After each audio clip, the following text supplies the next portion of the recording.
തിരുവനന്തപുരത്തേക്ക് എത്തിയാൽ സെക്രട്ടേറിയറ്റിൽ വീണ്ടും പാമ്പ് കയറിയിട്ടുണ്ട്. പൊതുമരാമത്ത് ഇലക്ട്രിക്കൽ വിഭാഗം ഓഫീസിലാണ് പാമ്പിനെ കണ്ടത്.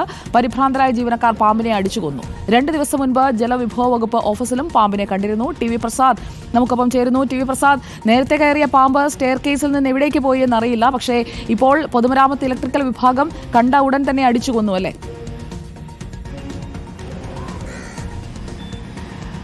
ജീവനക്കാരെല്ലാം പെട്ടെന്ന് തടിച്ചുകൂടുകയും പാമ്പിനെ കണ്ട പരിഭ്രാന്തിയിൽ അടിച്ചു കൊന്നു എന്നാണ് ജീവനക്കാരിൽ നിന്ന് മനസ്സിലാക്കുന്നത്. സുജയ നേരത്തെ പറഞ്ഞതുപോലെ 2 ദിവസം മുമ്പാണ് സെക്രട്ടേറിയറ്റിൽ നേരത്തെ പാമ്പിനെ കണ്ടത്.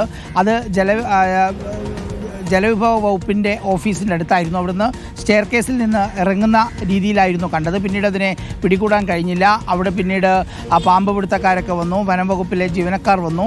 എല്ലാവരും തെരഞ്ഞ സമയത്ത് അവിടെ ഓഫീസിൻ്റെ ഇടനാഴിയിൽ കൂട്ടിയിട്ട പാഴ്വസ്തുക്കളെല്ലാം ഉണ്ടായിരുന്നു എന്നാണ് മനസ്സിലാക്കുന്നത്. അങ്ങനെയെങ്കിൽ അതിൻ്റെ ഉള്ളിലേക്ക് പോകാനുള്ളൊരു സാധ്യതയുമുണ്ട്, പക്ഷേ അതൊന്നും കിട്ടിയുമില്ല. ഇതിപ്പോൾ ഇന്ന് രാവിലെ 10:15 കൂടിയാണ് ഈ സംഭവം ഉണ്ടായത്.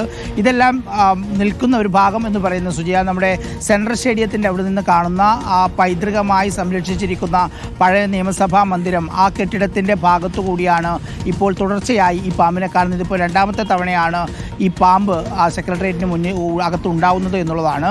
ഇതിലെ മറ്റൊരു പ്രധാനപ്പെട്ട കാര്യമുള്ള സുജയ, താൽക്കാലിക സ്വീപ്പർമാരടക്കം നിരവധി പേർ സെക്രട്ടേറിയറ്റിൻ്റെ ഭാഗമായി ക്ലീൻ ചെയ്യാനും എല്ലാ സംവിധാനത്തിലും ഉള്ളപ്പോഴാണ് ഈ പാമ്പിനെ കാണുന്നത്. ഇത് 2ാമത്തെ പാമ്പാണ് 3 ദിവസത്തിനുള്ളിൽ സെക്രട്ടേറിയറ്റിനുള്ളിൽ കാണുന്നത്.